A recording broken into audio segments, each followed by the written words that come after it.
Hello.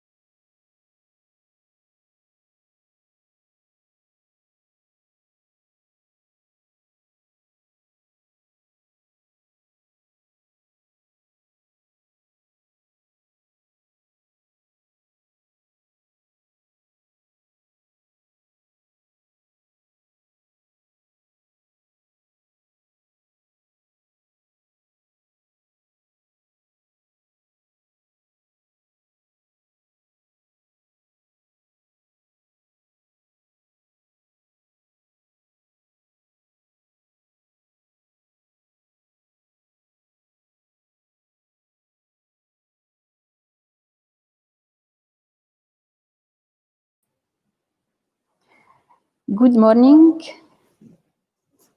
Hello. Thank you for your presence.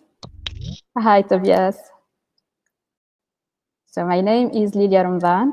I am assistant professor at the Faculty of Sciences of Bizerte in Tunisia and associate research in Pasteur Institute of Tunis. My field of work is rare genetic diseases investigation and bioinformatics. I am also AGIA member. So it's my pleasure today to welcome you all. Thanks for the participants for sharing with us their project ideas. I want also to thank the speakers, the moderators, the trainers, and also the organizer for sharing with us their experience and expertise. So the Innovation Age competition project is organized in collaboration with ESPRI, and it's funded by AGIA. The Innovation Age competition deals with increasing mobility for people with handicaps, and I will present the main ideas of the project and also AGIA. So I will share my screen now.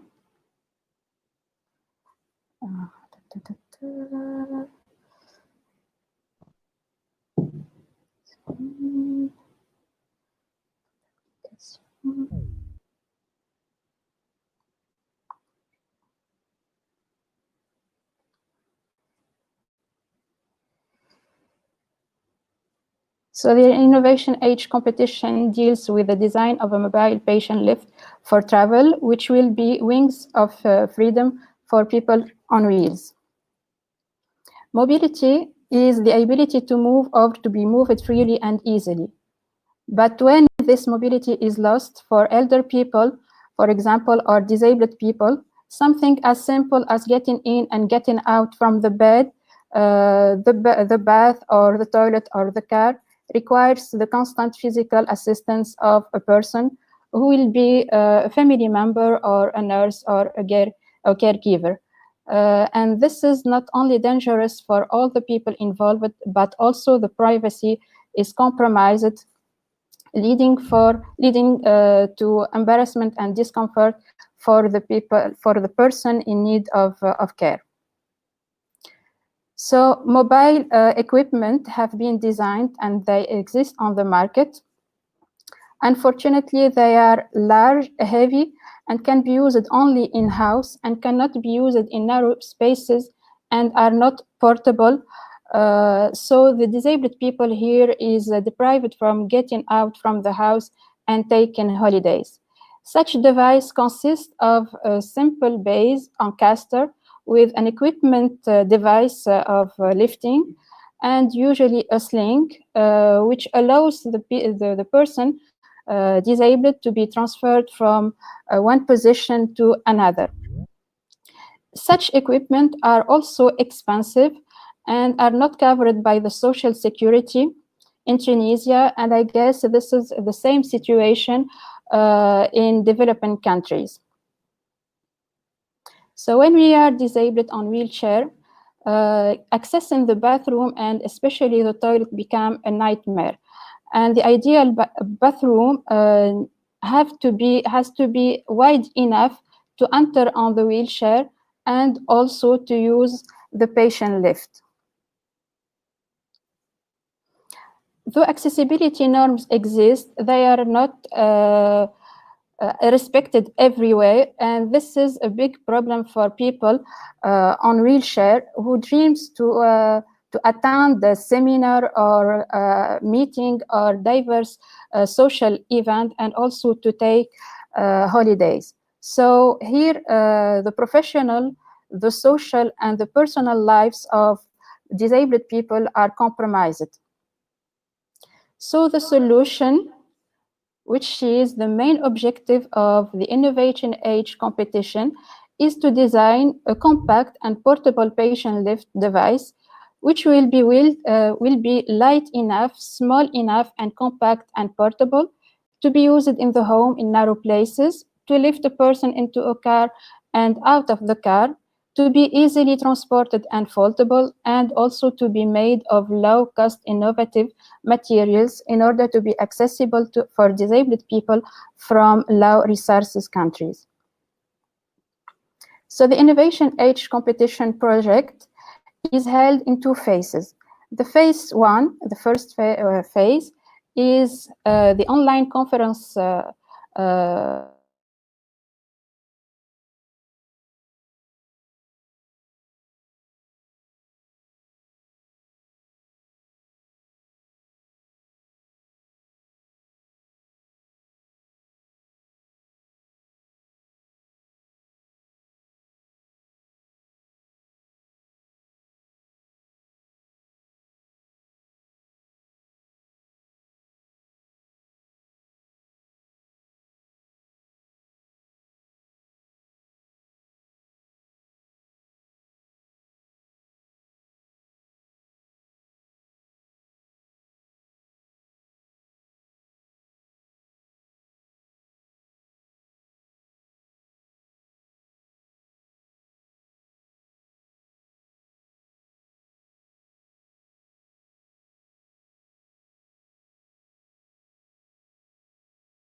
Hello, everyone.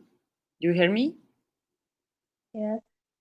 So sorry for this inconvenience. Lilia has lost connection. She will try to connect again, and we will come back soon, in a few minutes just.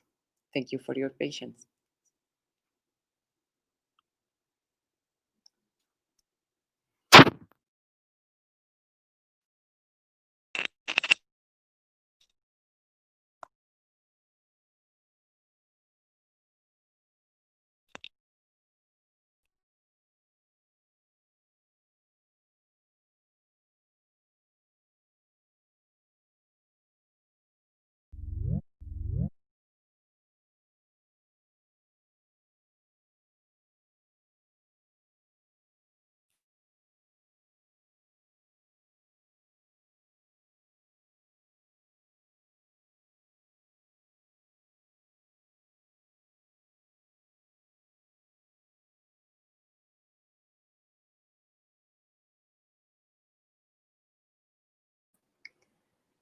I'm here again.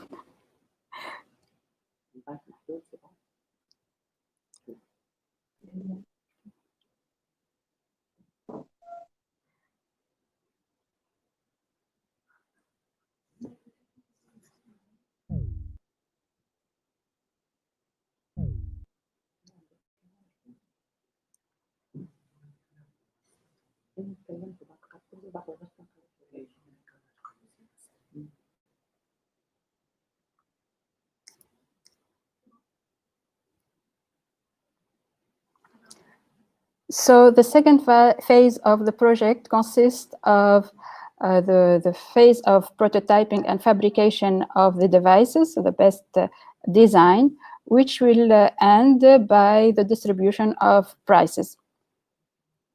So the Innovation Age competition is funded by the Arab-German Young Academy of Sciences and Humanities, AGIA, which is established in 2013 as the first bilateral young academy worldwide, which means that involves two parts, the German part and the Arab part. AGIA mission brings together excellent scholars from the Arab world and Germany to face challenges and develop solutions through interdisciplinary and international research cooperation. AGIA include more than 50 members, equal numbers of excellent scholars from Arab and German institutions across all sciences, arts, and humanities, more than 44 alumni since 2019. Which is the thing that is important and interesting in AGIA is that AGIA fund many projects, including working group projects and tandem projects. AGIA is funded by the German Federal Ministry of Education and Research and various Arab partners. So I will show you a short video illustrating the projects in AGIA and also some testimony. So be with us.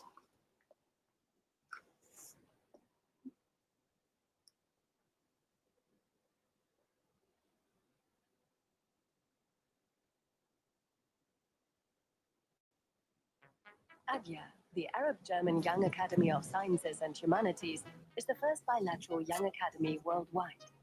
More than 50 members, an equal number of Arab and German scholars, have been selected to join AGIA since 2013. Hello, my name is Hannah Mbad. I am a postdoctoral researcher at the Institute for Communication and Media Studies at Freie Universität Berlin. My name is Oliver Korn. I'm a professor for human-computer interaction at the University of Offenburg. I'm Tarek Tawfik, an Egyptologist based in Cairo. My name is Mohammed Abulanain. I'm a junior professor at Charité Berlin. My name is Ahmed Al-Gindi. I am an associate professor of mathematics here at Texas A&M at Qatar. My name is Verena Leppe. I am an Egyptologist here in Berlin at the National Museums. My name is Jan Völkel. I'm a political scientist at Cairo University, and I'm a proud member of AGIA. I'm a member of AGIA. I'm an AGIA member. I am happy to be an AGIA member. I'm a proud member of AGIA. AGIA brings together excellent Arab and German scholars to face shared challenges and develop solutions through research cooperation across all disciplines. How can we preserve cultural artifacts? AGYA members Verena Lepper and Abdallah El-Bashir analyzed archaeological finds in Sudan by means of chemical fingerprinting. So we're right in the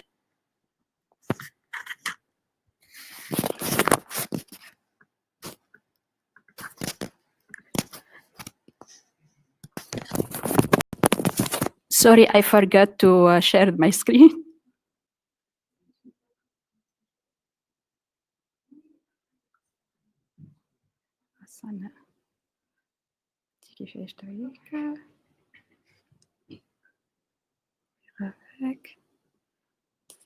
So we're right in the middle of Naga here in northern Sudan, and we're part of a field trip team. AGYA, the Arab-German Young Academy of Sciences and Humanities, is the first bilateral young academy worldwide. More than 50 members, an equal number of Arab and German scholars, have been selected to join AGYA since 2013. Hello, my name is Hanan. AGYA, the It's okay. Arab-German Young Academy of Sciences and Humanities, is the first bilateral young academy worldwide. More than 50 members, an equal number of Arab and German scholars, have been selected to join AGYA since 2013. Hello, my name is Hanan Badr. I am a postdoctoral researcher at the Institute for Communication and Media Studies at Freie Universität Berlin. My name is Oliver Korn. I'm a professor for human-computer interaction at the University of Offenburg. I'm Tarek Tawfik, an Egyptologist based in Cairo. My name is Mohammed Aboulenain. I'm a junior professor at Charité Berlin. My name is Ahmed El-Gindi. I am an associate professor of mathematics here at Texas A&M at Qatar. My name is Verena Lepper. I'm an Egyptologist here in Berlin at the National Museums. My name is Jan Völkel. I'm a political scientist at Cairo University, and I'm a proud member of AGYA. I'm a member of AGYA. I'm an AGYA member. I am happy to be an AGYA member. I'm a proud member of AGYA. AGYA brings together excellent Arab and German scholars to face shared challenges and develop solutions through research cooperation across all disciplines. How can we preserve cultural artifacts? AGYA members Verena Lepper and Abdallah El-Bashir analyzed archaeological finds in Sudan by means of chemical fingerprinting. So we're right in the middle of Naga here in northern Sudan, and we're part of a field trip team which is run by Abdallah El-Bashir and me as members of AGYA, and we're looking at different meroitic sites. What I find really unique about the project is that chemists and Egyptologists work together. So someone from the natural sciences and the humanities, and we would probably not have worked together without AGYA and would not have had the opportunity to develop this project.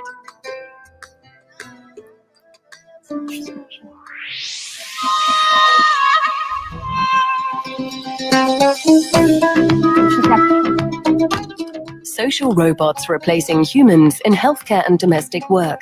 What do young academics in Arab countries and Germany think about this? AGYA member Oliver Korn looks into this question. He conducts a comparative study with the support of his fellow AGYA members.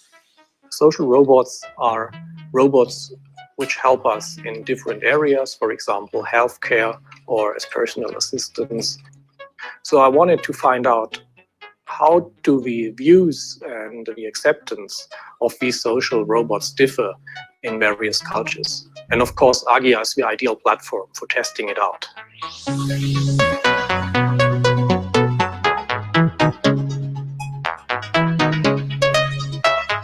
How can we improve healthcare for Syrian refugees in Germany?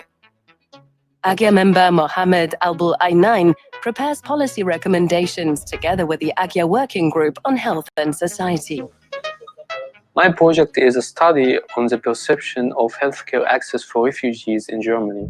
I'm fine, how are you doing? I do this project with other members because then they can bring in their ideas about social science and how the socio-economic factors impact the life of refugees.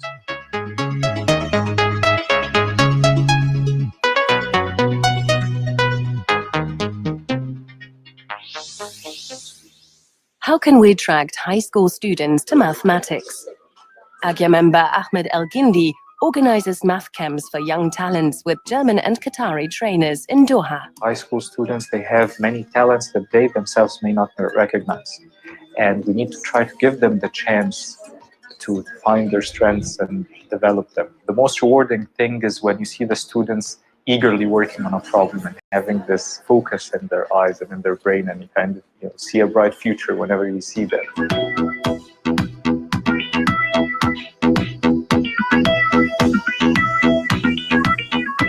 Agya offers a lot of benefits. Of course, we get some research grants for proposals that we can develop ourselves. The networking possibility is fabulous. You meet directly people, you discuss with them, and it's not like writing an email or something like that.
Perfect.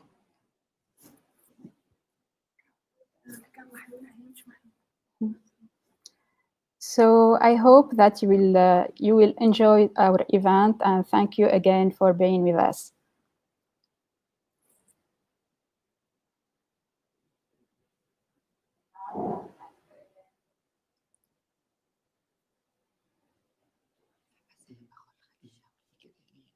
Hello again. So now we will start with hello everybody and good morning. Whether you are on site or online, welcome everyone. I'm happy to be with you and to moderate the first session of this very interesting event and to testimony its idea. It was last year in October in Lebanon. And she got the first prize in the idea competition organized by Agya, which is our sponsor, the Arab German Young Academy of Sciences and Humanities.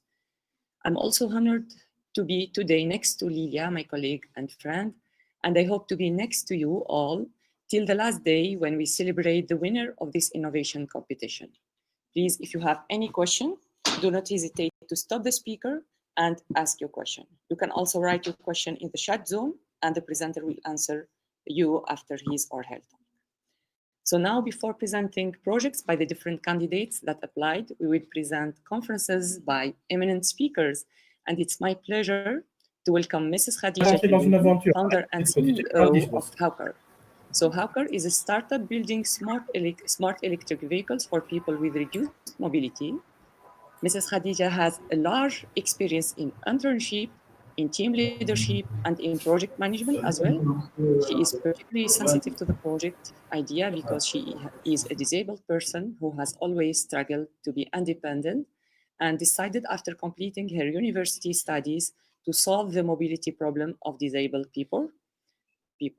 So we are really proud and very honored to welcome Khadija. Please, Mrs. Khadija, the mic is for you. Good morning, everyone. I hope that everyone can hear me well. So I will start by trying to share my screen as we have some technical issues here. I hope you did enjoy the introduction made earlier. So I'm Khadija, and as they said earlier, I'm from Hawker. And we are building with my co-founder Saifuddin and I an electric vehicle for people with disability. This idea started because I'm a person in a wheelchair, and being in a wheelchair, I always had difficulties to move long distance every day because the infrastructure and public transport are not suitable for people like me with a disability. And especially as, for example, for the public transport, especially here in Tunisia, it is not accessible at all. So imagine I always use taxis, or my parents take me, or it's really not adapted at all. So at HOCAR, we want to make the freedom of mobility accessible to all by this vehicle, and we are developing it in partnership with Actia Engineering Services, which is a multinational French company specialized in the electrical and automotive field. So the marginalization of people with disability is a real problem. First, there are the small differences in everyday life, like those steps that not everyone can climb, these signs that not everyone can read, these tools that not everyone can use. And then it is the space that a wheelchair takes on the packed morning bus, or just the look of pity that you don't need. In a society that does not always provide the means to integrate people with disabilities, the disability often becomes a factor of exclusion.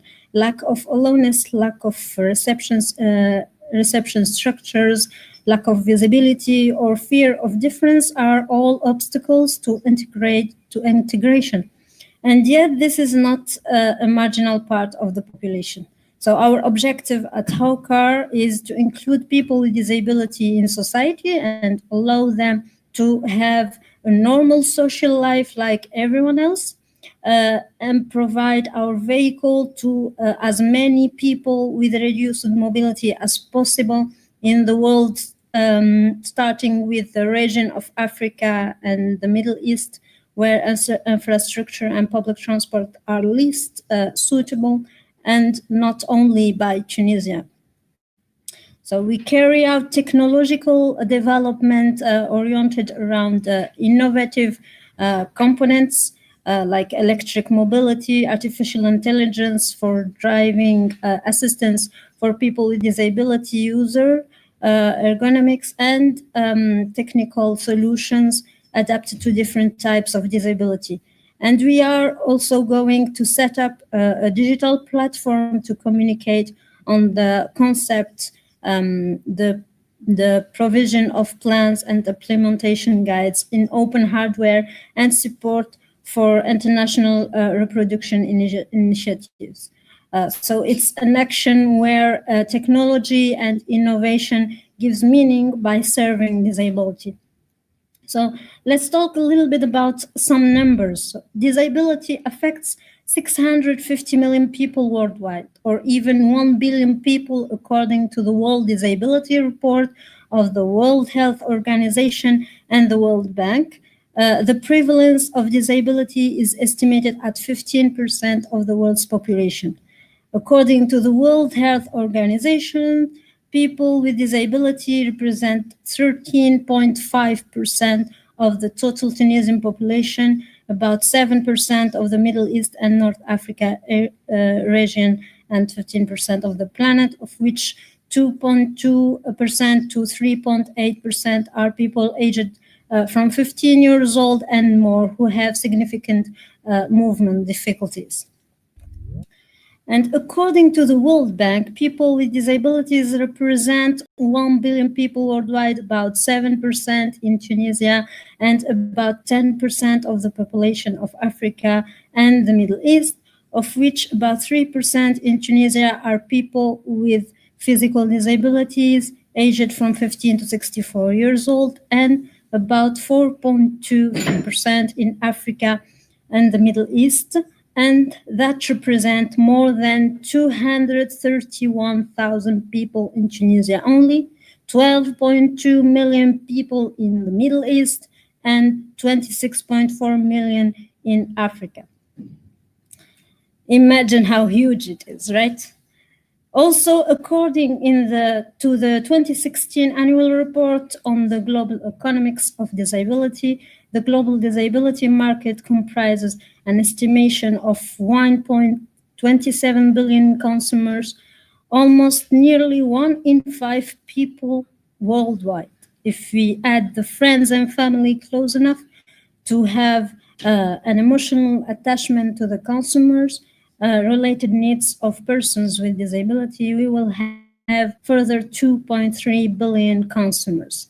Combined, these two groups account for 53% of the global consumers marketplace, with an estimated annual spending power of $8 trillion, with more than 2.3 trillion euros in the European Union alone. Let's talk a little bit about disability. So reduced mobility, especially because it's our first field. So it's a situation of disability due to a reduction in the ability to move in the public space of a person temporarily or permanently. This may be related, for example, to parental deficiencies or due to illness or accidents. Reduced mobility leads to limited mobility autonomy in an ordinary environment. As a result, a large part of public and private buildings, means of transport, leisure offers, public roads, houses, and services become inaccessible.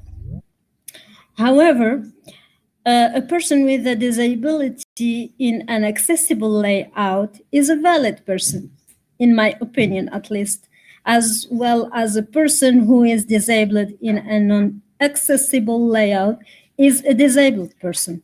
That is why we focus on the problems and failures of infrastructure and public transport that are not suitable for people with disabilities, so that their daily lives become easy and they are finally free to move as a valid person.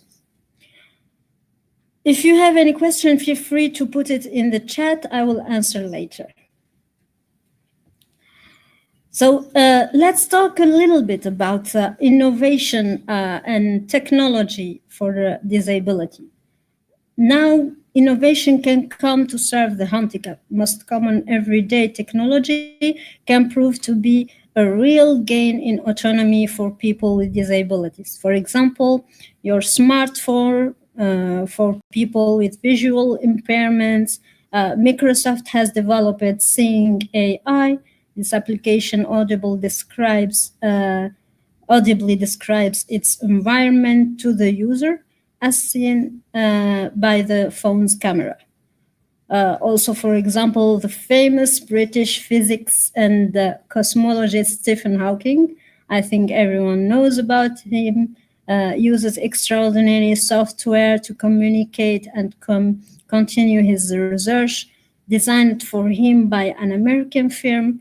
This technique can now be made available to anyone suffering from neuromotor problems and quadriplegia. So the development of new technologies has opened new perspectives for innovations in the field of disability. There are new tools that promote the inclusion of people with disability. So in our specific field at HOCAR, we address smart cities. And what is smart city? And what if disability was a driver of innovation in the smart city? So the smart city, we hear more and more about it. This concept is starting to find its way into cities around the world. A smart city is like a city that puts information and communication technology at the service of its citizens to provide them with services tailored to their needs in real time. It is found at different levels of society, such as education, transport, environment, health, and even security. The overall objective of the smart city is to improve the quality of life of citizens thanks to new technologies. Nice program, right? But concretely, what are the innovations and how can they be brought to improve the daily life of these citizens? In an aging world, well, by 2030, the number of people aged of over 60 is expected to reach 1.4 billion, and which already has more than 1 billion people living with a disability. One wonders how the smart city can respond to their needs. So I would like to talk about 6 major fields that I think are important to be in a smart city. First, mobility and transport. Smart urban mobility aims to make it easier for all citizens to travel in the city on foot, by public transport, and by personal vehicle. Intelligent transport makes up-to-date data available to everyone in real time, which has a positive impact on the environment and the quality of life of citizens. I can give an example on autonomous vehicles. If currently the regulations prohibit people without license from driving an autonomous vehicle, this could soon change. And Google showed the potential of this voice controlling technology for blind people a few years ago. Second point is inclusion. Equality of rights and opportunities, participation, and citizenship for people with disabilities aims to provide access to a full social and civic life for people with disability. There are many initiatives that promote the inclusion of people with special needs in society. Third, health. New digital and mobile technologies are creating smart health solutions for citizens. Some project leaders have concentrated their efforts on solutions dedicated to disabled people to enable them to gain autonomy on a daily basis. 4, security.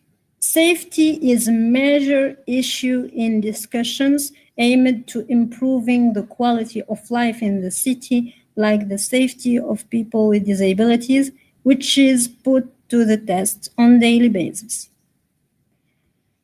Then we have infrastructures. Building smart infrastructure for the cities of tomorrow contributes to the inclusion of different groups of the population, including the elderly and people with disabilities. Smart buildings are designed to meet the specific needs of the most vulnerable people from their conception through the collection and sharing of data. And they have to be like that. And last, information. I can give you an example about information like communicating street furnitures in the city of Kansas, which offers its inhabitants and at key locations in the city terminals and interactive kiosks, which are used for collection and sharing of data. And the screens are backlit and arranged at a high accessible to wheelchair users. The terminals are also equipped with audio sockets to allow visually impaired people to plug in headphones. So the smart city is today a vector of innovation around the themes of disability and accessibility. And technology opens up new possibilities for self-reliance for a growing group of residents with specific disability. And we have to remember one thing that is very, very important, that the only one who is able to consider the needs of specific disabilities from the design stage is a person with a disability. I would like to end with a quote that I always like to share, and I always will, like to share, and it's very important, I think, that disability is a matter of perception. If you can do just one thing well, you are needed by someone, and I strongly believe that the people that can really change things and matter of improving life of people with disability are the people with the disability themselves. So thank you, everyone. I hope this was fruitful for you. And if you have any questions, feel free to share it here on the chat.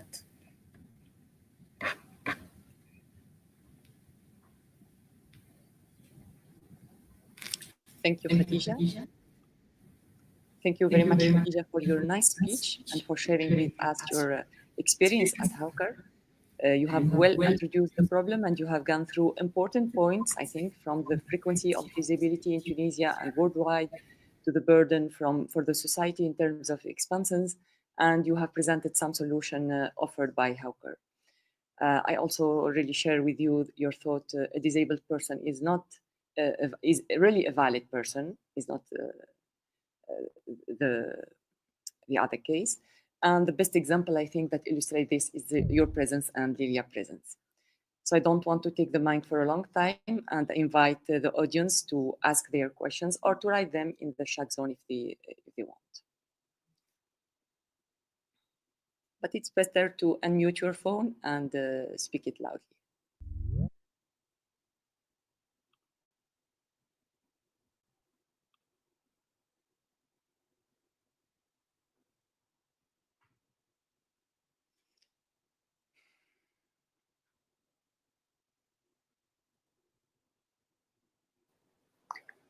So if nobody has a question, I have a question for Khadija. So thank you, Khadija, very much for this great talk. I'm wondering if Hawker is planning to include all type of physical handicap when designing adapted car. So I mean, is a person with a little strength in his or her arm, is that disabled person able to drive the Hawker?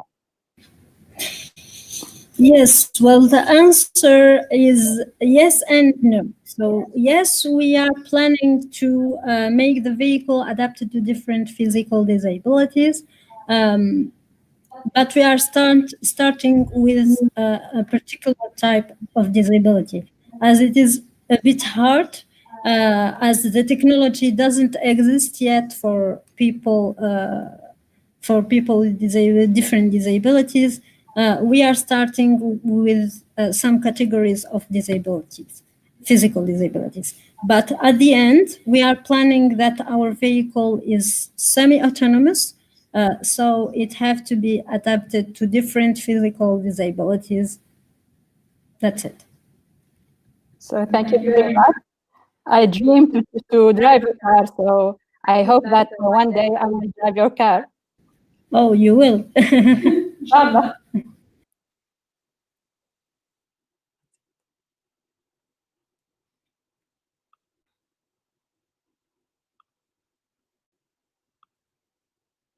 I think that's it with questions. So now we will move to the next talk. And I have the big pleasure to welcome Dr. Tobias Riedlich. Dr. Tobias, hello. Tobias is an academic director of the Laboratory of Manufacturing Technology at the Helmut Schmidt University in Hamburg. He is also head of the Open Lab Hamburg, an open digital production workshop. He leads an interdisciplinary research group named Value Creation Systematics, which is a team of scholars from humanities, social sciences, engineering, economics, and law studies. So as you see, it's a very rich and heterogeneous team. His research includes participative form of technology development and collaborative value creation. Tobias is present with us certainly because of his expertise in the field, but also because he's alumni of the Arab-German Young Academy of Sciences and Humanities and partner in the present competition project. So welcome, Tobias, and we are happy to see you at least online, and the mic is yours. Thank you very much. Thank you very much, all of you, that I'm able to be part of this event and of this whole project, which I really appreciate.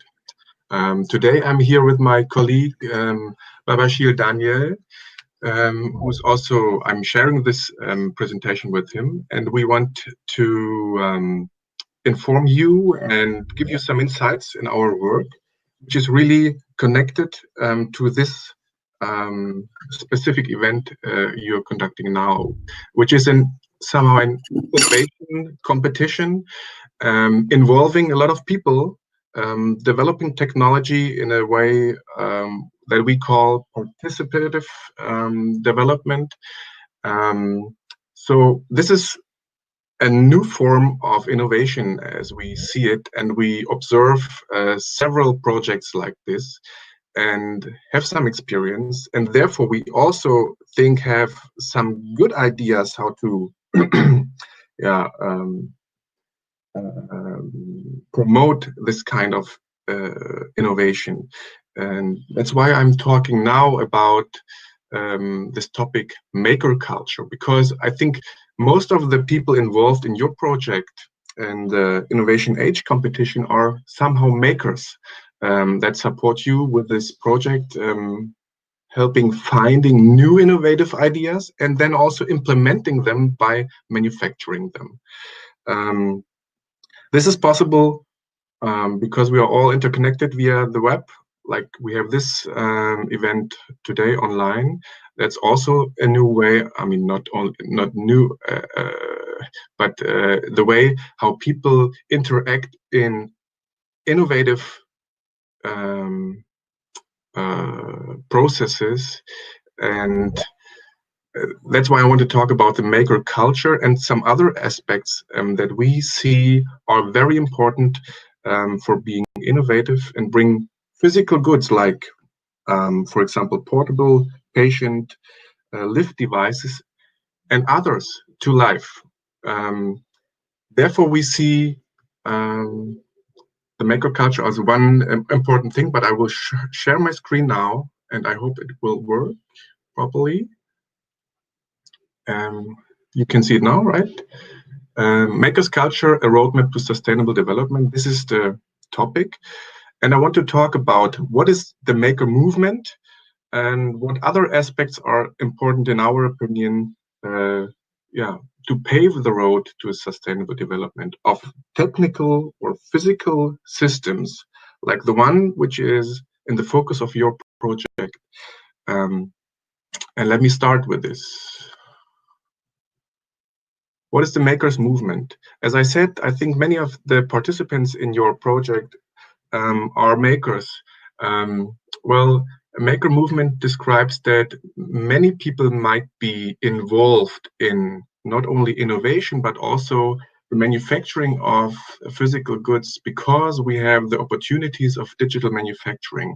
There are some examples like 3D printing that enable us to do this, but it's not only limited to 3D printing, because manufacturing technology gets more and more digitalized, which means that also many people might be involved by using these machines. That makes former consumers to prosumers, because they might become a maker by using digital manufacturing technology.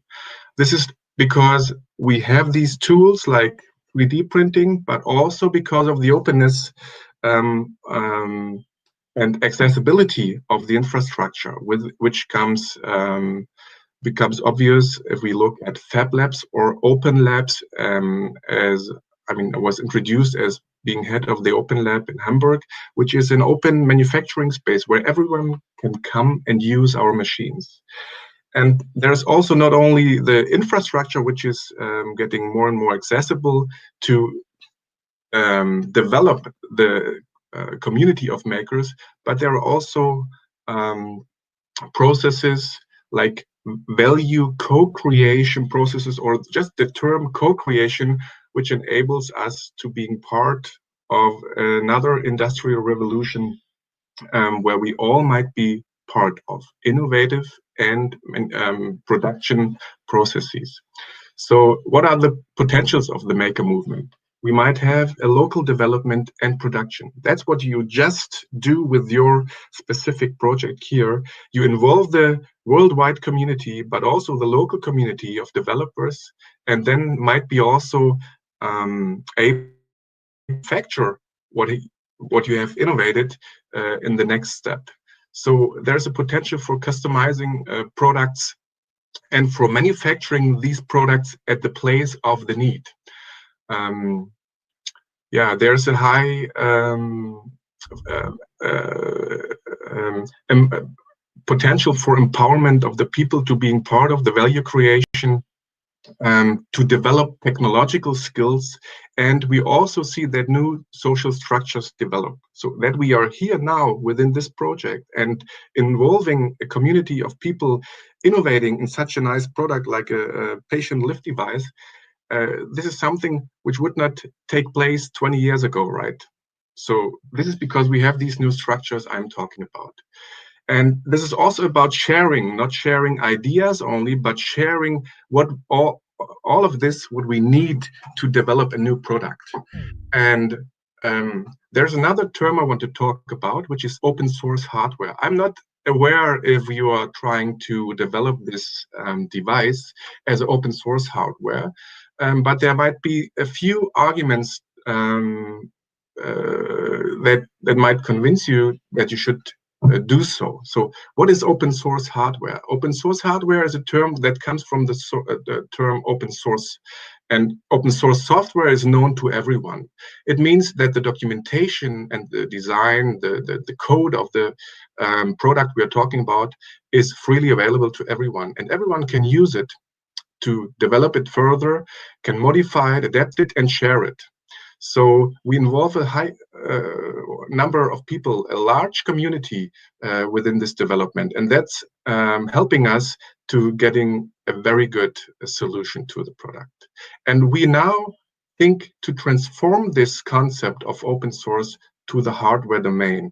This is what we do with several products already, and it might also help developing medical devices as well. A third main aspect for new innovation processes and structures is to make the machines you need to manufacture available to everyone. So we were talking about the maker culture and maker communities. We were talking about open source hardware as a methodology that can be transferred from the software to the hardware. And we are now talking about the places of innovation and manufacturing. They might be in the World Wide Web. I mean, the web and the online communities is one place where innovation takes place, as we are here now, we can just observe it. But we also need the places where we then manufacture the physical goods we are talking about, like the wheelchairs and so on. And these places, we talk about them as open labs or fab labs. And I think many of you have heard about these places already, and they're developing worldwide. We see a growing number of these open, accessible places where you can go use machines to produce whatever you want. And as I was introduced, they said Open Lab Hamburg is one of these manufacturing or open production workshops, and I'm heading one of this. And I think this is the third main aspect you have to keep in mind. You need the community. You have the community with your project here. You need the structure. And maybe you have to think about open source and what it means to share innovative ideas. And if you can apply this, and you of course need the places where you then at least manufacture these physical products. And if you combine all those, you might come to the idea that the city you are living in, for example, Tunis, and the former presenter was talking about the smart city concept, and maybe you just do not think about this city, for example, Tunis or whatever city in Tunisia or around the world as a smart city, but also think of being this city being a fab city. That's the city where you also be able to as well innovate and manufacture these great innovations, and this is what we have done last year in Hamburg. We made Hamburg a fab city, which means that we aim with our city to innovate, to manufacture, and to produce everything that is consumed within the city, also in the city, so that we head to a circular economy in future. This Fab City network is a global network of cities, I think like 30 cities already right now, and that are cities where we see all the open labs and fab labs that are providing production capacities. They are working with open source hardware and providing these open spaces to their communities, to society, to every individual in the society, not only to companies, but also young companies, for example, startups, and also big companies. Everyone may make the use of this infrastructure we are providing with the Fab City. So think big, combining all these aspects, the community, the open source hardware methodology, and the open manufacturing or production places like open labs or fab labs. What is the outcome if we think like this and work like this? I think we all observed what happened during COVID-19 pandemic within the last few months. And also in Tunisia, you saw that there were many developments helping to come over this pandemic. In such open labs, we observed that there were communities developing and building face shields. There were strong communities working on lung ventilators and face masks and supporting the shortages that have been there because traditional industry was not able to provide these medical equipments. And in Germany, we were really I mean, with the Open Lab in Hamburg, we were really helping a big deal. We were able, as you can see on the timeline, hopefully you can see it, within 4 weeks of time to not only develop a design of a face shield together with an open source community, we were able to certificate this product in terms of medical equipment certification within 4 weeks' time and bring it to market. So at the end of 5 weeks, we were able to set up a production of 5,000 face shields per week and to provide it to medical to hospitals in Hamburg. So, and this came out from the Open Lab. This came out from the makers community, from open source hardware methodology. I will now hand over to Sheila, my colleague, who will also present a few other insights to our work together with makers, not in Northern Africa, but in Nigeria, I think. Yeah, thank you very much, Tobias. Can everybody hear me? Am I loud? Yes. Yeah, we can hear you. Okay, cool. Yeah, thank you very much, Dr. Lydia. And it's finally good to see your face and every other person participating. And my boss and my colleague Tobias has already laid enough on justifications to the topic that we're talking about today, which is makers culture. So in order to buttress what he has already presented, I would explain or describe some of the projects we've done in Nigeria. So in order to prove the efficacy of the project, in order to prove the... Hello? Sorry, if you can present yourself before presenting. Oh, okay. So I am Babashile Daniel. I am a manager here at the Open Lab Hamburg. I'm working under Tobias, under the Faculty of Production Engineering. And I recently just finished my PhD, and I started a Fab Lab in Nigeria, which is the first Fab Lab called Green Lab Microfactory, which is one of the things I'm going to be presenting now. So congratulations for your PhD, and yeah, continue with the technical parts. Thank you. yeah, thank you very much. Yeah, so like I was saying before, like in order to prove the efficacy of the makers culture as a perfect tool to show a roadmap to sustainable development, we started a project in Nigeria called Green Lab Microfactory, which is the first fab lab in Nigeria. And looking at most of the social problems we have in the economy, in the Nigerian economy, number one being the critical one being insufficient electricity, and improper educational system, and so many other social problems. We're looking into how can we as makers solve most of these problems. And as you can see in this picture right here, in this slide right here, you can see some people doing trying to build a solar panel. And as you can see, the solar panel doesn't necessarily look beautiful, but the thing we're trying to do is to bring the knowledge down to the people and triangulate it using the makers culture of sharing the knowledge with everybody. And something that I can say about this concept is we went there to Nigeria and trying to teach people that never had an idea or had knowledge on how to build a solar panel. But we ingeniously looked for a way to build a solar panel in 3 days. And the one method that we use is to teach them, to enlighten them on how to use the resources they have to solve the problems. Though we provided the solar cells and every other things they needed, but in terms of the knowledge itself, we actually democratized it, gave them the opportunity to find ways to solve the problem, because that's one of the key things that needs to be solved in order for us to be able to accomplish sustainable development in itself. And the next one is one of the key things that we focused on, which is on education, because like I mentioned, Nigeria's educational system is really not that potent. So one thing we looked at was, okay, to start, we should look from the primary level. So we created a project called One Student, One Arduino, with which we were teaching children Arduino programming for 3 months, and it was actually included in the curriculums in school. And each child would have access to his own personal Arduino kit that they would use for that period of training.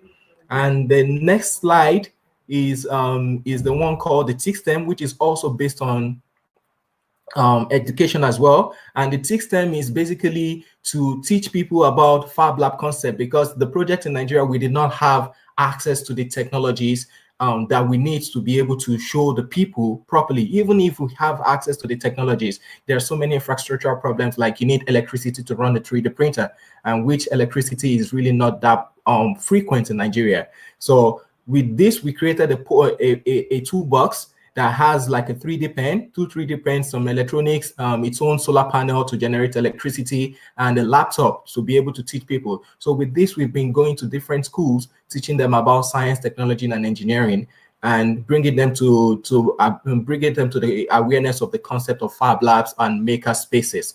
And the next slide, please, Tobias. The next slide is what we actually just did recently, because like I mentioned, we don't have enough technology, but due to we recently just assembled two 3D printers, ReproPrusers, as you can see. That was because we noticed during the COVID invasion, where everywhere was locked down, so many other labs were producing, like you saw in Hamburg, that we provided over 5,000 face shields. We also wanted to do that, but we were not capable of doing that. So just 3 weeks ago, we just finished this project of assembling these 3D printers. But despite the fact that we did not have the technology, Tobias, can you go to the next slide, please? Despite the fact that we did not have the technology, this is how we, as members of the community, members of the makers community in Nigeria, we were able to provide face shield. As you can see, we don't have a 3D printer that would function, even though if we had it, it would be difficult to run it for 1 hour nonstop.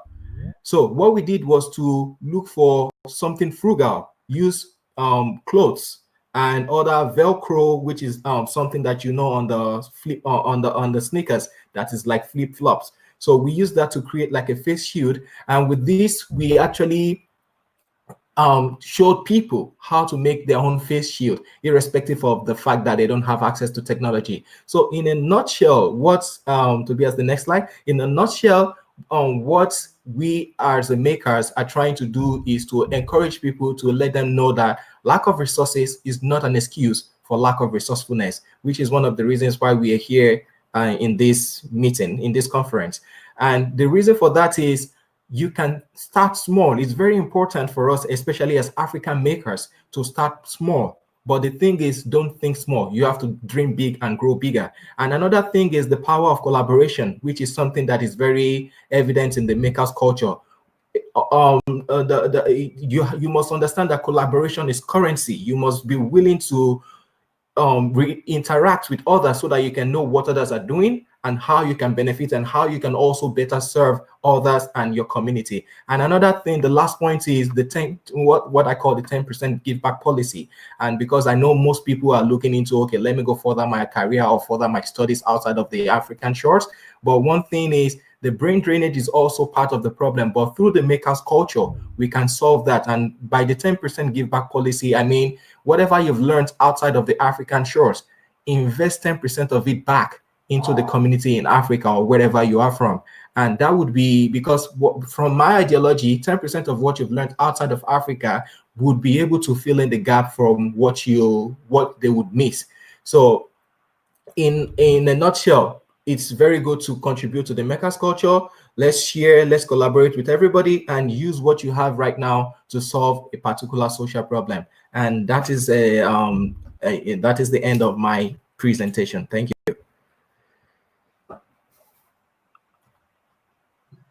Thank you. Thank you. Thank you very much, Tobias and Babashir, for your speech. It was so technical for me. You know, I am a geneticist, so it's out of my field. But I really appreciate the fact that you make the technical concepts simple and accessible to the community. So I have to say that I also learned something from Babashir, a good statement that he said, lack of money is not an excuse. So keep the participants this in mind. And I hope this can inspire the participants. And I invite them really to ask questions. They can write them. Ask any question that comes to your mind. We want to be interactive more and more.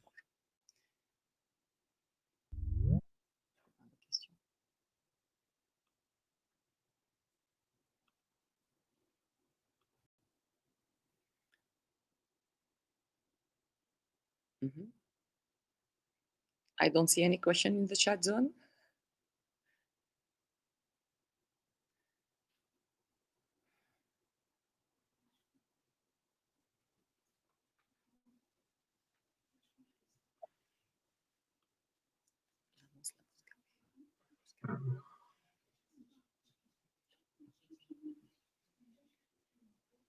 I think Muad wants to talk. The next talk, we will, if there is no question, we can move. We will have a coffee break. There is maybe someone in the chat zone who.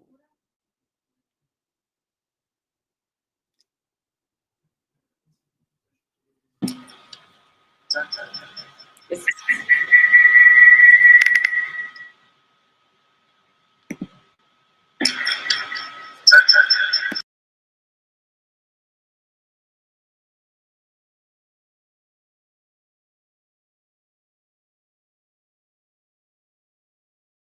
I think someone wants to ask a question, but he has a technical problem. Question. Maybe we can write it. Yes.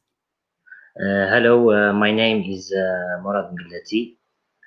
I am an electronics engineer from Algeria, and I want to know about membership, or we want to inscribe in this grid of Fab Labs or Open Labs, because we have here in Algeria the same. We have his name is Fab Lab Batna.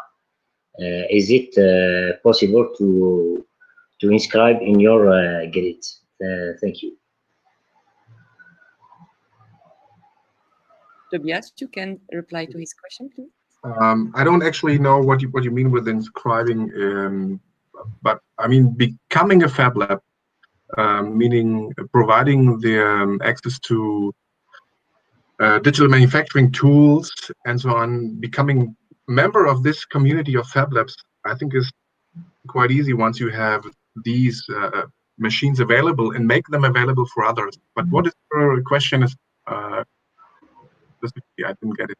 I want to know how to make a collaboration between this Fab Labs grid, because we have we have Fab Lab here in Batna University in Algeria. Yeah, it's always a good idea to collaborate. I mean, maybe we can talk about this later. First thing could be being part of the worldwide Fab Lab community. So that means you self-certify your institution being part of this bigger community. But in the second step, we could exchange ideas on how to further develop your own Fab Lab in Algeria. Because I think we have some experiences and projects in the past we could talk about, but which would not fit now into this answering session. Okay. So we should just yeah, meet later on. Okay, thank you. Thank you. Thank you, Tobias. If you want to give him more detail to Murad, you can continue. Okay, after the conference, if you want. If you want, even now, because we have a coffee break now for 15 minutes, and we will continue with the sessions. No problem, yes. 11 o'clock. So No. you Okay. have a platform you can exchange with the other participants, and see you later at 11 o'clock, please. Thank Okay. you. Thank you.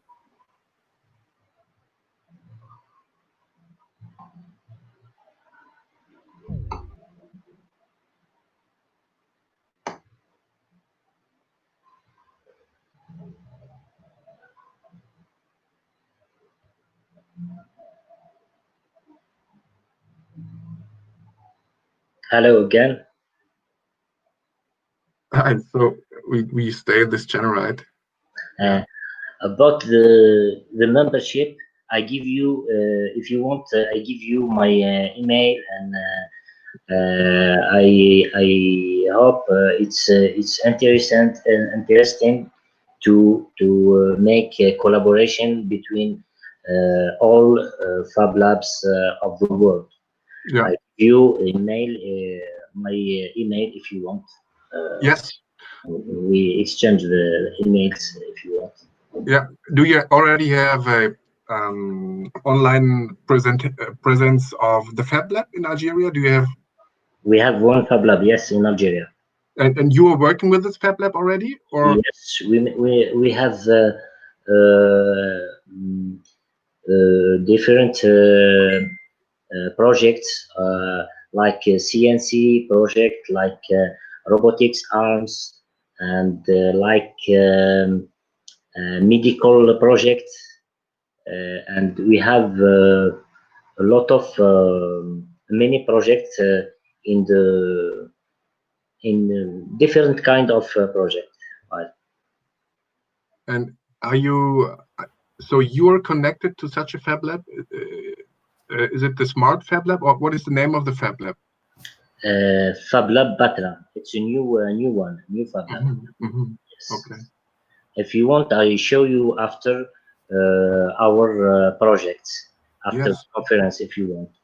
Yeah, maybe you can send me an email with this. Okay. I don't know how to send email here. This. I will send you a private message now. Okay, no problem. If you want. How to send email here? Is it a university Fab Lab, or is it in the community? University Fab Lab. Batna Fab Lab University. Okay. What's the name of the university? Batna 2. Batna 2. Okay. Yes. Okay. How to send the text here or email? I don't know. No, Tobias said he's gonna send you a personal message, so you'll probably just see a small. I have it. I have his email. I can't send the message. How to send message for Mr. On the screen, Tobias said he's gonna send you one. So there is like one small free. I don't know. I write. Just a minute. I write my email in paper, and I can. 1 minute, please. Yeah.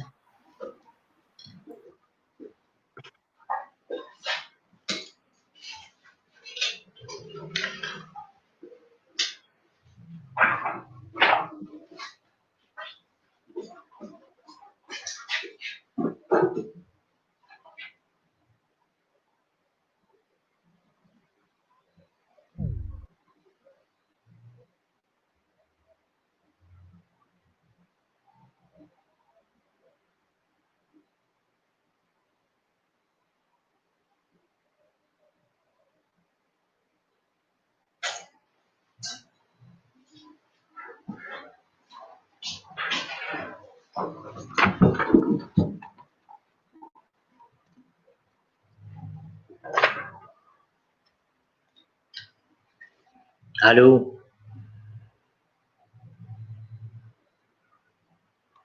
Hello. Hello. Yeah. This is my. No, you pick it up. I cannot see it. Okay. Okay. Okay. That is MOWRM. No, no, not W. MOU. U. Okay. R. Yes. MEGU. MEG. Yes. UE. ELLALI. LATTE. Okay. LATE. Okay. 5. 5 at Gmail. Yes. Gmail.com. Yeah. Sorry to interrupt you, but you can write this email in the chat zone in a private message. Yeah. I don't know. I don't know how to. I got it already. I got it here on the private chat. Yes, what I do, you can go to the chat zone and the private message. You can write it because when you spell it, it isn't the right way. Yeah. Okay. Now I've copied it already, so thank you. Thank you. Okay. See you later. Okay. All right. Okay.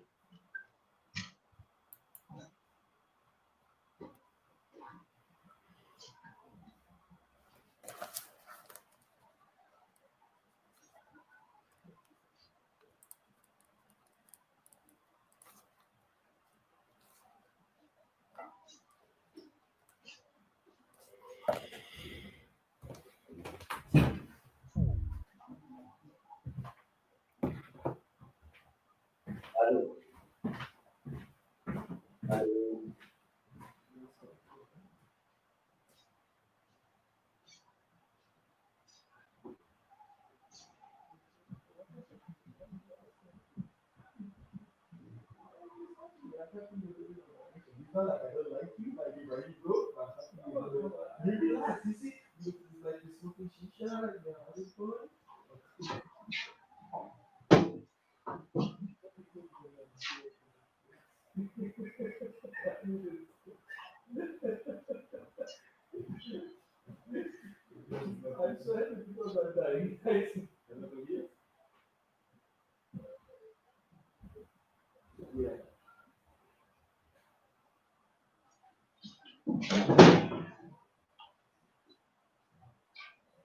Yeah, I copied it already, so I will give it to you.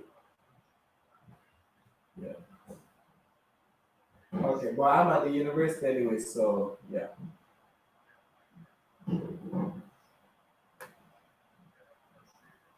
Okay, okay.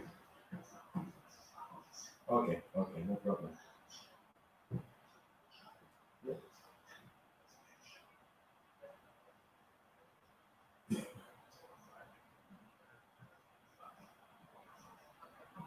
Yeah, no, I don't think they're looking into the open source.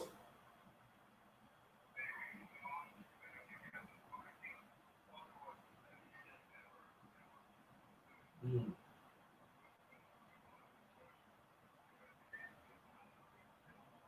Yeah, they never mentioned it.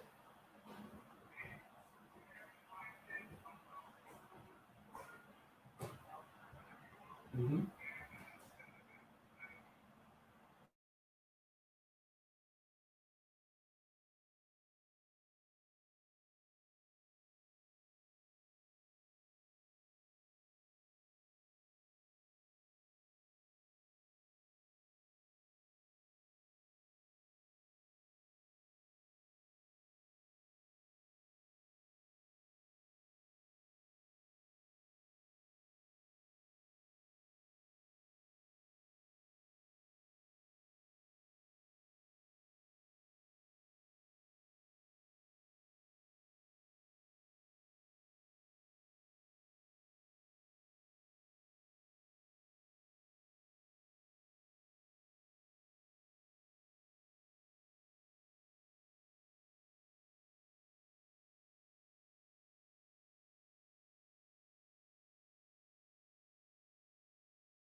Hello?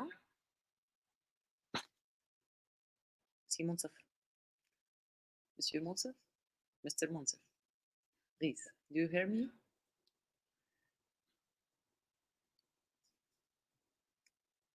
I want to be sure that the next speaker is with us. He has good connection, so we can start again.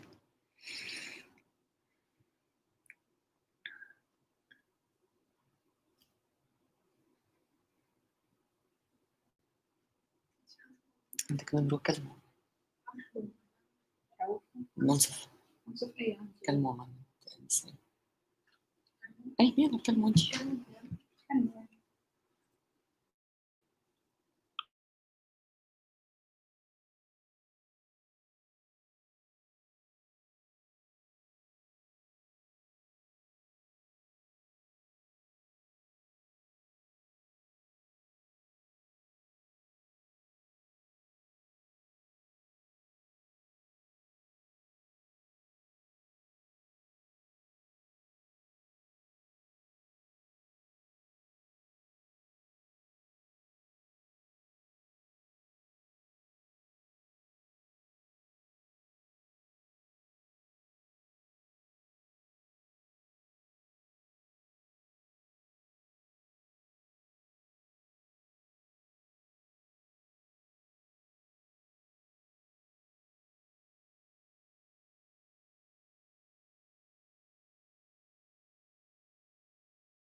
So Mr. Monsef will be ready in 5 minutes. So we will extend the coffee break to 5 minutes later. He will be ready and we will start soon.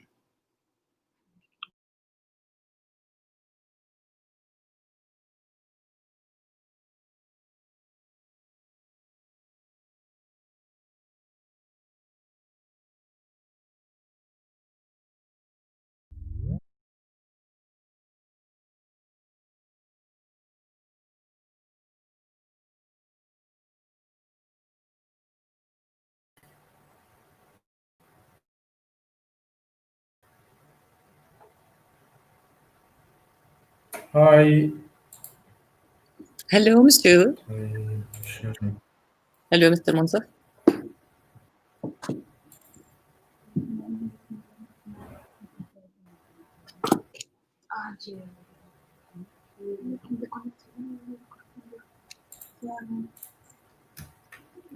Hello. Hello. Are you ready to start? Hello. Hello, hello. I think that I have such problem of connection. I prefer perhaps without camera, and I don't know if you can see my screen. Yeah, yes, you have just to share the presentation via the platform. I share the presentation. I don't know if you see the presentation. Bad quality, sorry, it is of bad quality. I will. What? Hello. Yes, it's better now.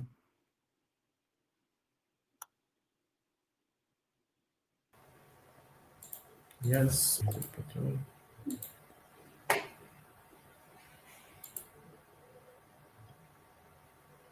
Yes. Okay. So it was planned in the program, as you see, that Dr. Taysir Rizgi will be with us. She is a mechanical engineer, but unfortunately, she will not be able to join us. So Dr. Monsef Ghis will present her talk on behalf of her.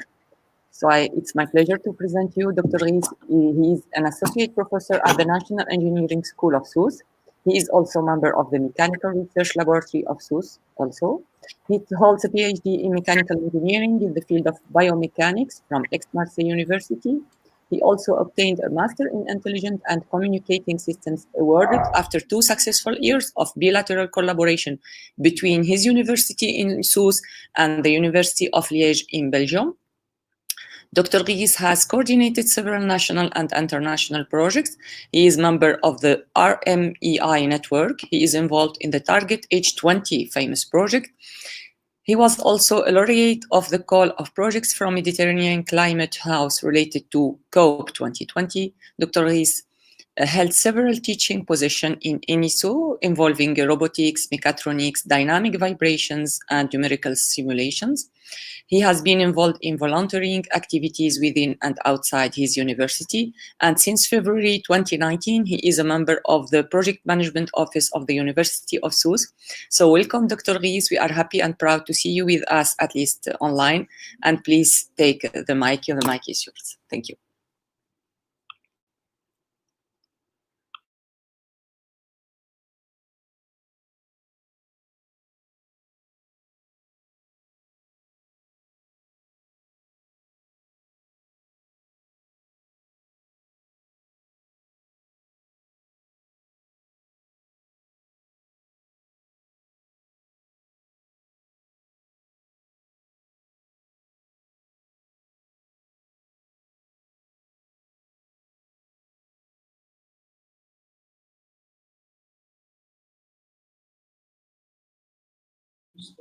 Sorry, Dr. Ghis, do you have any technical problem? Because we didn't hear anything. We don't hear you.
Sorry, please, can you please close your cams and unmute your phones to grant good connections for our speaker?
seeing my presentation? Yes, you can see your slides, but you still have a bad connection. You can't hear you very well.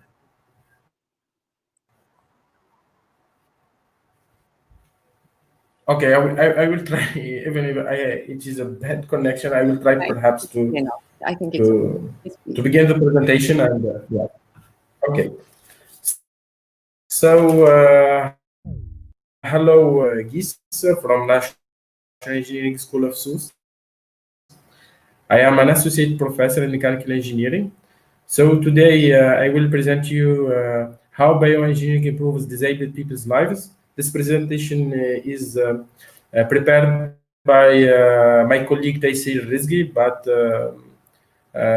she has a really big problem that she couldn't be with us today. So I would like also to thank Dr. Lilia for this opportunity.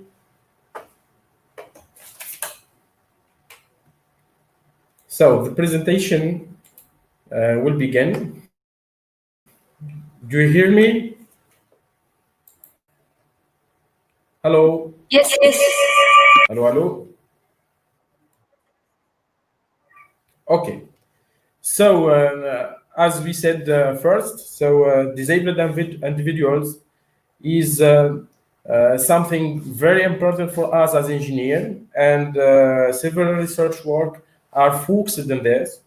So as we know, disabled individuals suffer from the loss of autonomy for daily needs and activity. They suffer also from inadequate and affordable services to access building and transportation technology, like how here, yes, as we can see here, all these things represent a huge problem for them, and engineers are here to solve these complex issues or to help to solve these complex issues with the help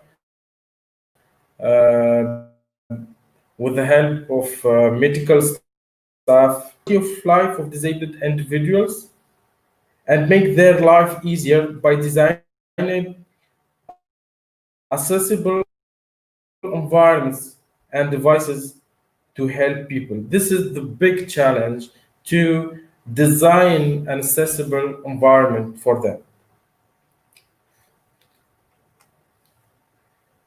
So, engineering field that may cover such issue is called bioengineering,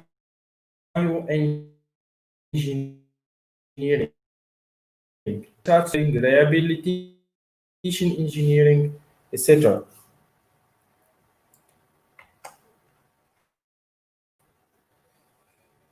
Bioengineering aims to not only to improve the health and safety of individuals, but also to improve mobility and autonomy, to help individuals to live independently and complete everyday tasks, and they cover all ranges of complexity. To develop also accessible and adaptive technology and designs, and to develop affordable and useful services. So the main challenge is to improve quality of life and make it easier for individuals with disability.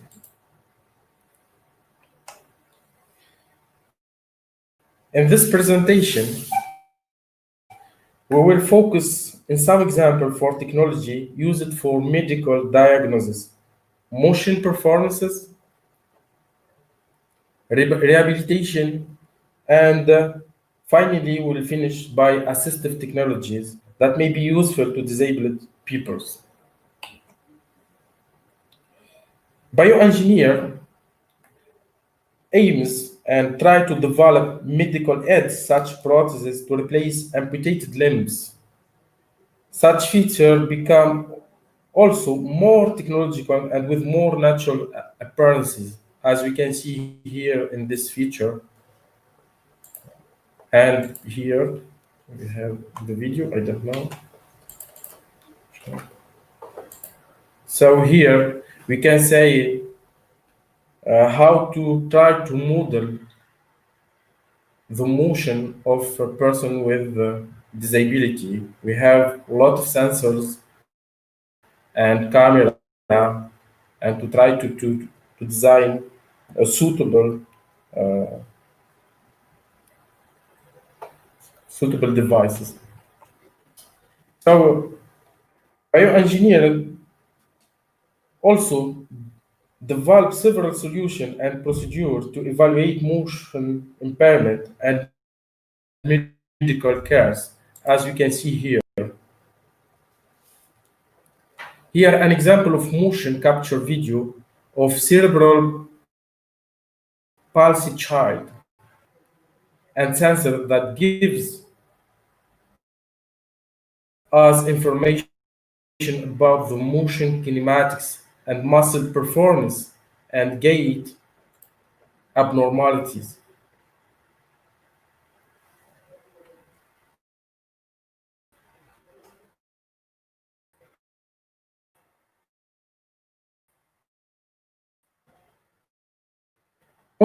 Requirement. And here we can see some example of that. For motion autonomy and rehabilitation, several technology devices were developed, such as robotic walkers,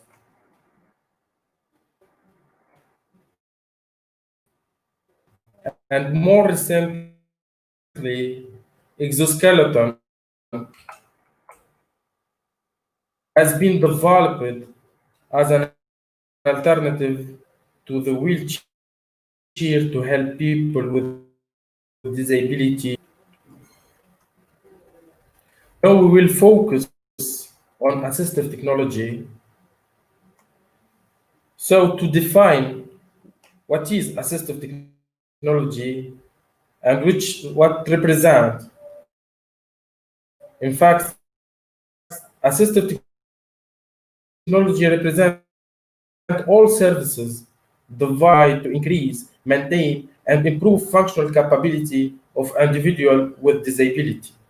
It requires a multidisciplinary staff, engineer to design, manufacture, mathematical field like optimization, and to customize also the devices, medical staff, etc., to test, train, and evaluate these devices. All these steps required to take into consideration needs of individual with disability in design decision. Here are some examples of such technological features. Assistive technology designed to improve mobility, upper and lower limb motion, muscle performances, and adaptation and risk prevention. We could evaluate also comfort using technology. We can motion, for example, seat sensors here that can measure the pressure and indicate bad and uncomfortable posture to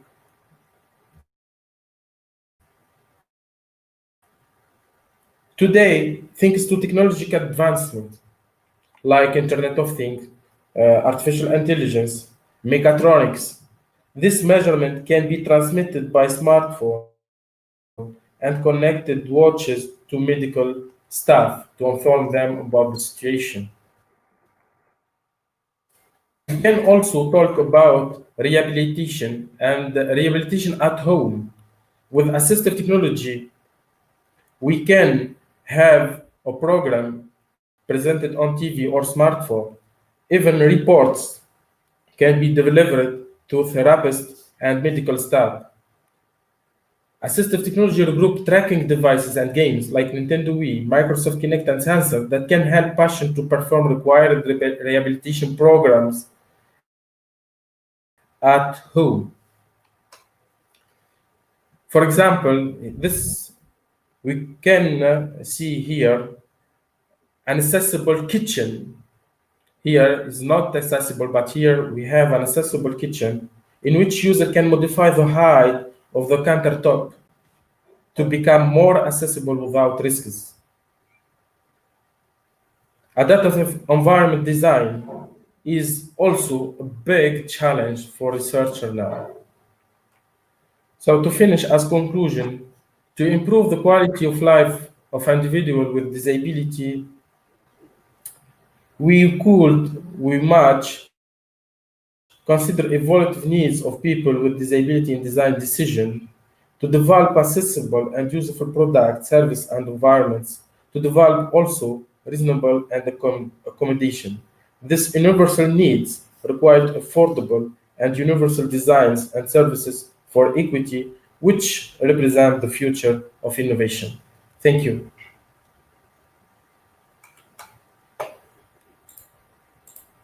Thank you. Hello. Yes, we are with you. Thank you. Thank you, Dr. Please, for your speech that gives a real hope to disabled person. And I invite anyone who wants to please for your speech that gives a real hope to disabled person. And I invite anyone who wants to please for your speech that gives a real hope to disabled person. And I invite anyone who wants to disabled person. And I invite anyone who wants to disabled person. And I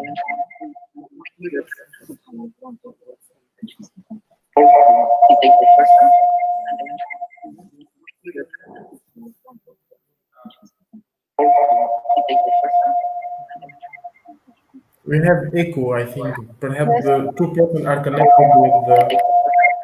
Yes, we have echo, but I don't know. We have echo, I think. Perhaps the two people are connected with the... We have mics unmuted. We have echo, I think. Perhaps the two people are connected سكر أنت الميكرو متاعك.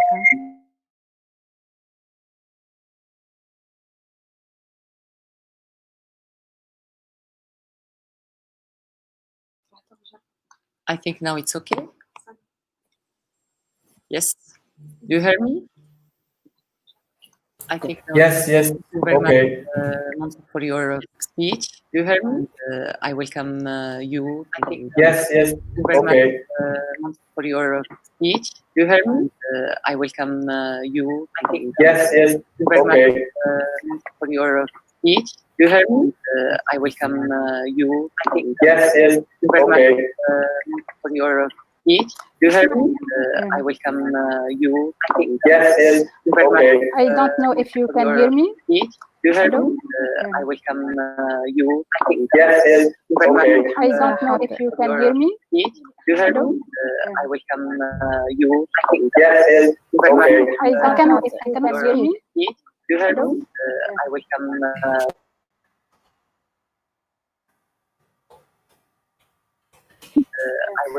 So if you can hear me, it's okay. Thank you very much, Dr. Mansa, for this great talk. And I want also to thank Dr. Tobias and Babashili. Thank you very much. Unfortunately, I have technical issues on my doctor. And I want also to thank Dr. Tobias and Babashili. Thank you very much. Unfortunately, I have technical issues on my doctor. And I want also to thank I have a question for you, Dr. Mansa.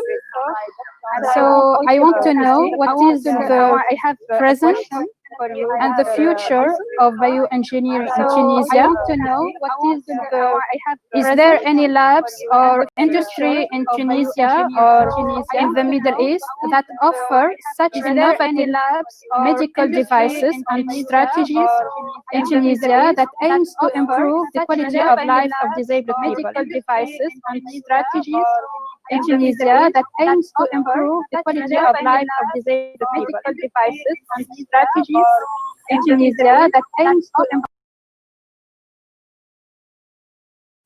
Please unmute your phone. Yes. Thank you, Dr. Lilia. I hear the question like 10 times. So, yes, we are now working with some researchers to build together biomedical or bioengineering IT, like what we have in France and in other countries. And we will try also, we are here, for example, in our laboratory, we are trying to do some devices to help person with disability with Sahlul hospitals. We are big. I think that it is big challenge to regroup several researchers to focus in this field, which is which how to say this. We have a lot of innovation and we have a lot of researchers that are working, but not together, but individually. So we'll try to build a community like what we have in France, like Society of Biomechanics, perhaps Tunisian Society of Biomechanics, and this is the idea of Taysir. And I didn't know if we are also ready to build this, but I think that we have great future if we could make researchers work together in this field. I hope that I asked to the question. Thank you, Dr. Gies, for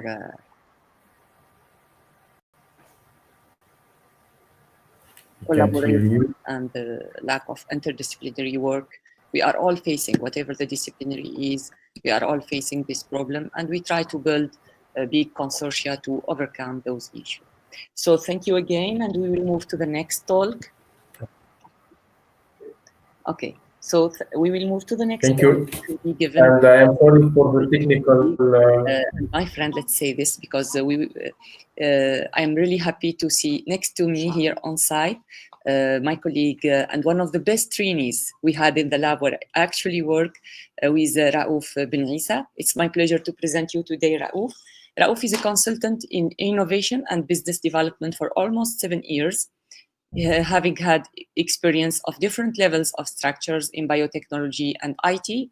He has allocated his expertise to the development of startups from the ideation phase to the acceleration. So with a big pleasure, welcome Raouf, and please, the mic is yours.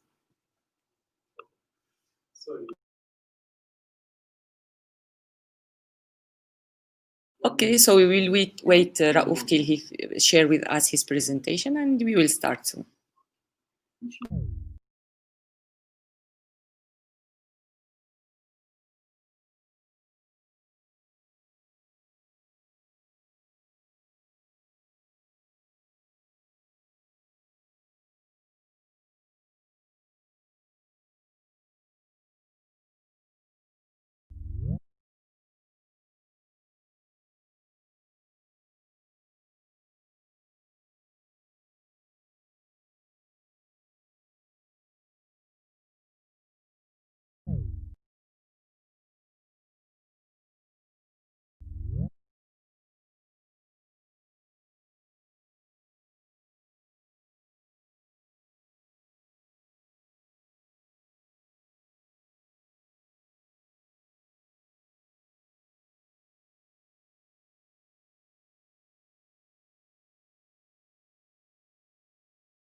Yes, yes, please.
Now it's okay, I think. So hello everyone, could you hear me? Yes? And can you see my screen? Yes, it is. Yes. Okay, so I'm very happy to be with you today. So I am Raouf Ben Aissa. I was a former trainee in Institut Pasteur of Tunis, and I was a former colleague of Olfa, Lydia, and it's a very pleasure for me to be with you today. So actually, in the last 3 years, I was I specialized myself on startup innovation, product development, and business development. So today I will present for you design thinking, which is an innovative problem-solving method. It was developed by Stanford University in the 70s or 80s, and now it's implemented by different big corporates like Amazon, like IBM, like Facebook, and different others. So it's a very innovative solution that can help different startups today to develop their business model, to develop their products easily, and it's based on empathy. So the first slide that I want to expose for you, it's that about the different type of problem. Actually, every day we are faced to different problems, and in general, problems are differenced by 3 types. So there are some problems that we know that they exist, so we know how to solve them. And also there are the second category, which is we know the unknowns, but so we know a part of the problem, but some other parts we are not aware about it sometimes. So there is some how to say some aspects that we can't master, we can't evaluate. So we know how to find this problem maybe, but sometimes the solution is not easy to find. And of course, there are the third category, which is the big unknowns. And the big unknowns is, in general, we don't know how to solve this problem because we don't know even the cause of this problem. So it's a very big unknown, and it's the biggest challenge, for my opinion, to try to master this kind of problems.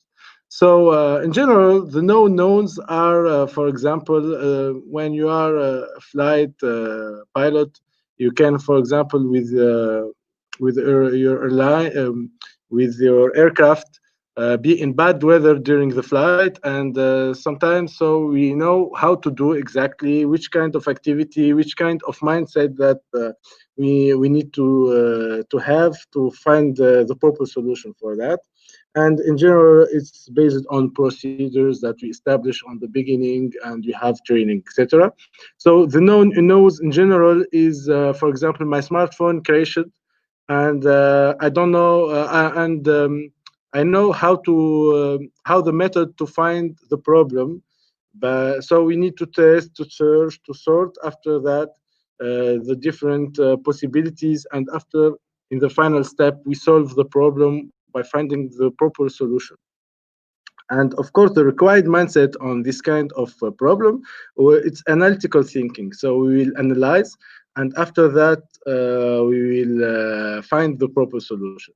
And concerning the third and the hardest point of category of problems is the big unknowns.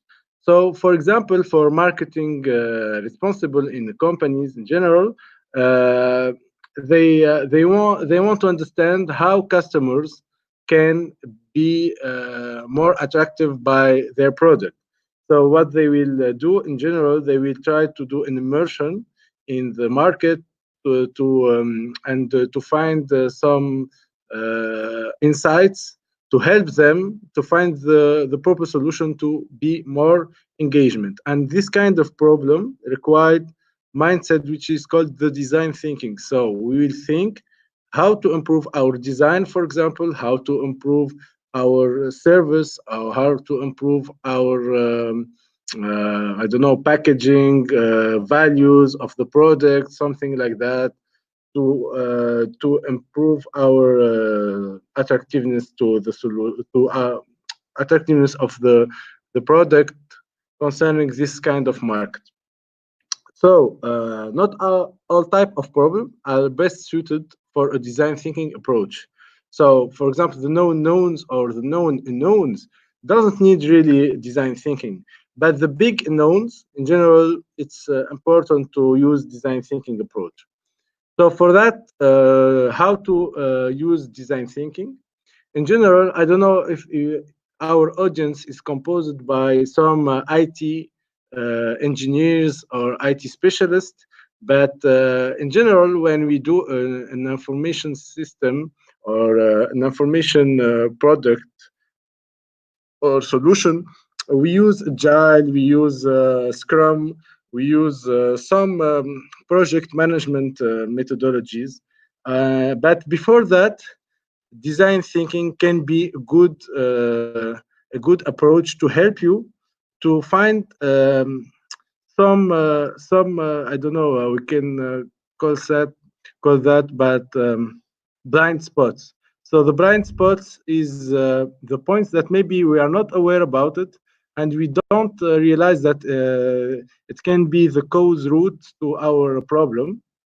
And design thinking can help us to solve the right problem by finding the blind spot and identify them and clarify them.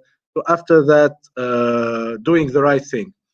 And so for that, you have three major steps, which are explore, and test and execute. For explore, it's really reframe the business problem to be customer centric. When we say customer centric, I think that. Okay, so customer centric or user centric design, it's the opportunities, spaces, sorry, to find invention of business. Okay, so for that I choose a case study that is very it's close to your context. So this case study that I choose is IRM solution for children.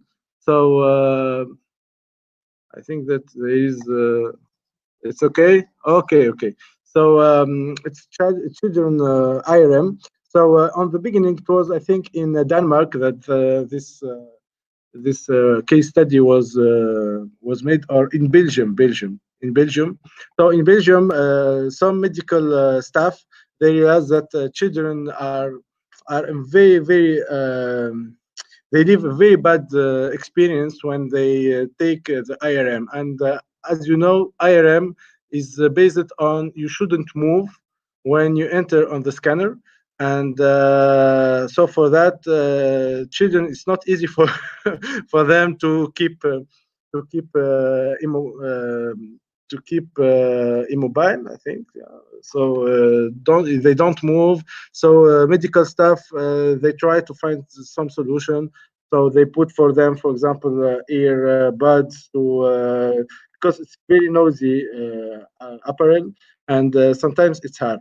So they first they begin on testing different solutions. So they identify the problem on the first step. They identify that IRM scans or MRI scans require a person not to move, and little kids in general cry and move around when it happens. The scan. Also by immersing in the of a kid, we learned that for a kid, an MRI room is very stressful and it's very frightening experience. So what kind of solution we think about it is they think about keeping more kid-friendly MRI system, and they develop all the story and adventure for the kid to gamify the experience for them. And the final product was this prototype that they tested. So it's all scenario that is developed for the kid. They say for him, now we'll enter to the, we'll go to the sea. You are a pirate, and you will and you will go to an island and to have treasure, etc. So after that, the experience was better, and of course, the scans became more precise and helpful for the doctors. So this, for example, is an interesting case study for that was used by design thinking. So the third shortcuts to improve empathy and to improve your understanding of user needs is to find on the first step is to try to immersion on the user journey and to understand what are the pain that is faced off every day, and it's very important. So we call that walk on his shoes. So you should walk on the shoes of your user to understand, to find exactly what are the pains. After that, you should look and observe from the. So you understand from a distance to capture some insights about your user. Try to be not very obtrusive and try to make yourself invisible as possible, because on this step you should to understand the user behavior on his natural situation, what are his reactions. And after that, of course, you should ask him, do some interviews with him to understand better what are the pain points that you should work on to understand. And after that, you will have all the blind spots in general be more clear and identified. So this is the first part of my presentation.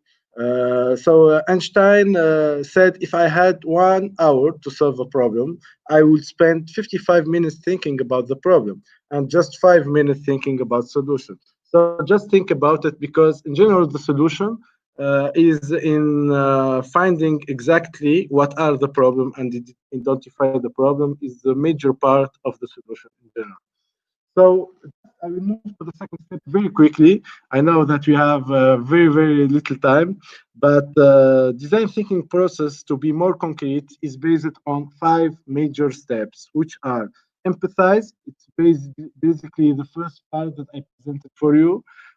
Interviews, shadowing, seek to understand, be not judgmental person. So try to find all the pain points without judge people, without say, no, they are lazy, that's why he don't want to move, I don't know, something like that. So be very empathic, and try really to love your user and to find for him the proper solution, like for yourself. So that's the first part of, and after that, you should define your problem. The third step is ideation. So you should share your idea, try to diverge, and after that converge. Try to prioritize your different solutions that you find it, and find which are the best and the easiest solution for you and for him. And on the fourth step, prototype. So you need to create your first prototype, and after that, in the fifth step is to test it. So the first step, I will share with you this document because it's contain, we call it a causality matrix. And so we'll put the problem here on the center of the matrix and try to find the different causes that are based on your problem. So this is the first step. After that, for example, you collect your insight. So for example, I just put that as an example. I said my wheelchair cannot help me to go on some places. That's your user who will say that for you, and you should note everything about what are the insights that your user have, actually pain points, etc. After finding all the insights and understand the problem and find the causes that are related to this problem, you should define your centric problem. So you do a profiling of your user by this method, which is called persona canvas. And persona canvas is a very interesting document because it will help you to do a precise profile for your customer and or your user. After doing that, you should have an ideation aspect. So you will do the same matrix that we are doing on the first step to causality, but now we will make it as per solution. So you will put all the solution that you can find, and you ideate with your team, for example, or with different person. In general, it's better to do that with different person, not by your own, because it's a brainstorming action, and it's very important to have different solution on your matrix. To after that can you can after that clarify and prioritize, especially the best solution that fit for you and for your user. So after doing that, the last step will be prototype. The fourth step will be prototype. So in general, we use this user journey map, which is you should project yourself on the different steps, how your user will use the, so your customer or the person that you target will use this solution that you proposed for him. And of course, you should also focus on his feelings, on his thinking, and what are he doing on the different step when he will use your solution. After doing that, doing the prototype, directly you will create the prototype, and after that you should test it. So when you test with your customer, you will find some insights, other insights, and maybe those insights will help you to improve for the next version of solution. In general, the first solution is not the best, but it's called a beta version. And at 80% of cases, I think, or more than 80%, the beta version will not definitely be the best solution. So you will refine your solution 2 or 3 times with, we call that iterative approach.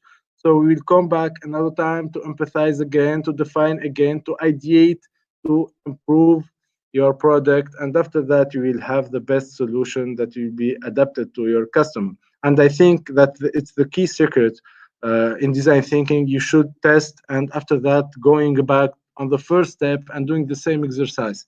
And it needs some patience, I think, but it deserves for me, because it helped a lot of companies, this method, and it validates very much good products today that are used, like Facebook, as I said, or IBM.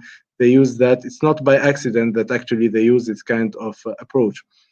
So after doing all these tests and improve your version, the last version will be assessed. And of course, you will give a guideline of using this solution with some instruction to help your user to use properly the solution that you propose. That's all. I think that all that I can help for today. I hope that everyone was interested about and helpful. I hope that I was helpful for you to give you a good insight about design thinking. And thank you very much. If you have any question, of course, I'm here to answer. Thank you very much, Raouf, for this nice and very easy to assimilate presentation, even for not experts in the field like me. But to be honest, I learned from your presentation, and I will keep in mind one of the best messages: be patient. Whatever the process you are engaging, you are in, you have to be patient. This is one of the key success, I think. I hope that the candidates have you and they will keep in mind your tips and advices while presenting to them. And why not use the tools you presented now to adjust if they want to. So that's it. I invite you to ask any question.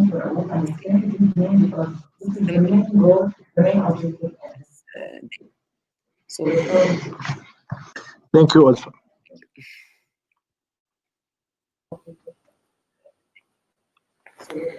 If you are shy, you can write it in the chat zone. Don't hesitate, please. If you are shy, you can write it in the chat zone. Don't hesitate, please. So I have a comment for Raouf, it's nice to see you again. Thank you, Lilia. So I just want to know, what do you think? So do you think that if Einstein was disabled, would he spend 55 minutes to think about the problem of handicap? And does he found the solution in 5 minutes? I think, yeah, maybe, of course. For me, personally, maybe it's sensitive subject that we talk about it, but I think that disability can have different form. It's not just physical form. So, for example, I heard about Thomas Edison, who have kind of disability. He was classified as disabled mentally, and his mother, for example, she learned him everything that now gave him. So I think that disability cannot be perceived by everyone on the same thing, and everything is based on our mindset. How can we think about it? So for me, the mindset of 25 minutes to find the problem, yeah, it's the proper solution, because everything is based on your focus on the problem. How can you understand it? And after that, the solution will be automatically and naturally comes by itself. How can you understand it? Okay, thank After you. that, the solution will be automatically and naturally comes. Is there any question or comment from the audience? Don't be shy. Is there any question or comment from the audience? Don't be shy. Is there any question or comment from the audience? Don't be shy. So we will have now the lunch break. We will be back at 12:13 for the first training session, entitled Make the Perfect Pitch of Your Project by Dr. Jehan Rizki. And this is an important session for the candidates to learn how to make their perfect pitch for tomorrow when they will present their project during the presentation session for tomorrow. So stay with us, and thank you again for being with us. See you at 12:13.